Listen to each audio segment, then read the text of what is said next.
Hey everyone, this is Chuck here. Pleasure to meet you. What we've got here is the first of 3 videos that we're going to go through here to help you get your arms and your head wrapped around what we're going to be doing together and how to go about thinking, preparing for the certification classes, exams, etc. here. So in this first video that we're going to see here, we're going to talk about the exam itself.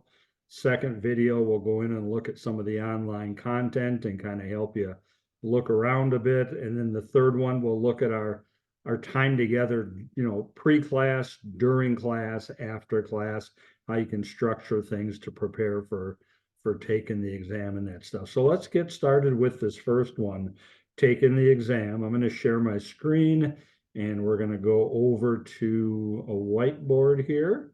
Okay. So you should be able to see the whiteboard here. And basically what we have is 150 questions, multiple choice, 1 of 4 answers. There's only one right answer, so you can't do partials. You don't lose points if you get it wrong or anything.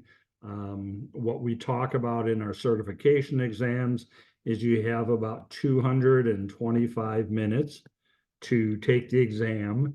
And to pass the test, you need to get a scaled score of 300 points out of, I think 350 is the maximum. Now, the first instinct in looking at that is going, oh my gosh, I got to get 85%. And that's not true because each of the questions are weighted and some are easier than others, some are a little bit harder, but they're multiple choice. This is strictly a Chuck opinion, but it feels like what we're aiming for is about 75%. So, and again, Chuck opinion, we don't know for sure because of the exams. So if I do 150 and take 75% of that, we're aiming for about 113 correct out of 150. What I want to capture here, and email me if you got questions, certainly, but I think having a plan going into the test to manage your time is most critical in this process. So let me use myself for an example here to show you where we're heading with this conversation. So what I do in the exam is I have a first pass through and I go through and I only do those questions that I'm confident I know. Anything else, I check mark it and come back to it later on. So it's not unheard of for me the first time through. I only get about 90 questions out of 150 answered. And the other 60 I don't answer because I'm not sure or I got to think on it, whatever. My first pass is going through and doing the questions that I know. Now, what I find for myself is I assume because I did the ones I know the best, I should probably get about 90% of those right. And whatever this number is, because you're doing the ones that you know the best, you should score very high too. So that tells me I've probably got about 81 out of the 113 I need. So now I'm down to about 32 questions. Now, the thing I want to capture from a time standpoint, let me go over to the right here, is 225 minutes for 150 questions is about 1.5 minutes a question. Well, what happens typically is out of these 90 questions, because I did the ones that I know the best, probably answered them in about 30 seconds each, realistically. So 90 questions is about 45 minutes I used up. That means then I've got 180 minutes left for about 60 questions because I've done 90 of them. So 180 minutes spread out over 60 questions, I'm up to 3 minutes a question. So out of those 60, then my next pass is to go through the ones I've marked.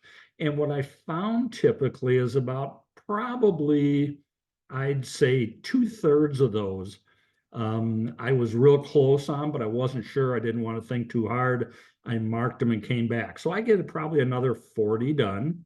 Probably takes me about 1 minute a question, but I figure I get about, I probably get about 2/3 of those right. So let's say 66%. So 60 questions times 60%. I've got another 30 questions correct roughly. Okay.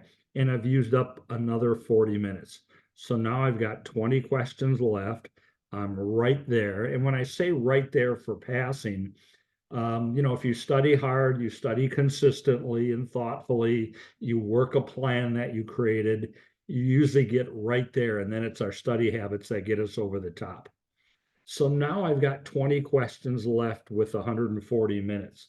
So 140 minutes divided by 20 questions, got about 7 minutes question left, and I'm right there. Out of these 20, I probably get another 15 done. And I'm struggling on those because those are much harder. I usually got it down to 1 or 2 answers. Never quite sure. So I figure, well, if I get half of them right, 50-50 guess, I've probably got another, 7 questions right. And now I'm feeling pretty good that I passed. But I got 5 questions left. Those probably take me a couple minutes each for those 15 questions, burned up another 30 minutes. So I got 5 questions left, 110 minutes. Reality for me is I really struggle on those last 5 because I'm not sure. I've tied myself up in knots, perhaps, whatever, and I'm going to struggle and not do well. But I'm not as concerned about those because I'm probably already there. Now, whatever your numbers are, the point being is have a plan to manage your time, and that'll help you build your confidence when you do something like this. And if you've got extra time at the end, that's okay because you followed your plan. What that makes me think of as well, however, is know yourself. If you're one who historically over time have always kicked yourself for second guessing, don't go back and look at those, questions you've answered, because chances are you're going to change your mind and go against successful patterns you've had. So trust yourself. Now, 3 other things to think about in this exam. Can you tell in yourself when you get stressed, and what are you going to do about it? For myself, I can tell I get stressed because I tense up and, this kind of whole thing. And it's like, okay, put the cursor down, close your eyes, you're managing time, take a couple deep breaths, wiggle around in the seat, whatever.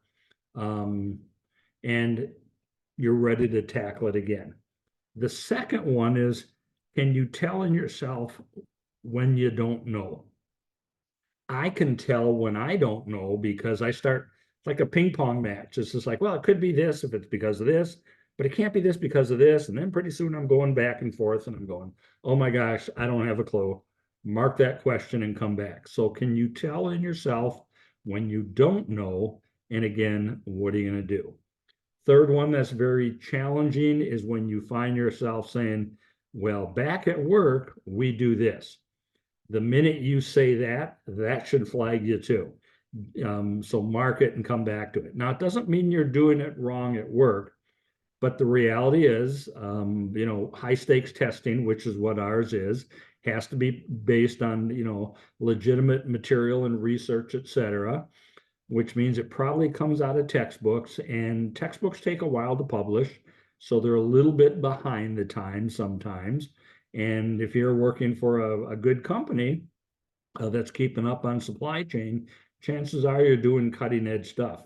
But let's not forget, we got to pass the test. And so we got to make sure we stay connected to the body of knowledge. And so when you find yourself saying, well, back at work, we do this, you should be telling yourself, okay, great, we do this back at work, but what does the body of knowledge and ASCM say? And that's how we have to answer the test. And so what I wanted to capture in this first video here is kind of getting you thinking about having yourself a plan that you're going to work to get yourself through the exams here. So hopefully this helps you, and we'll move on to the second part, which is where we look into some of the online content and show you what's around out there. Thank you.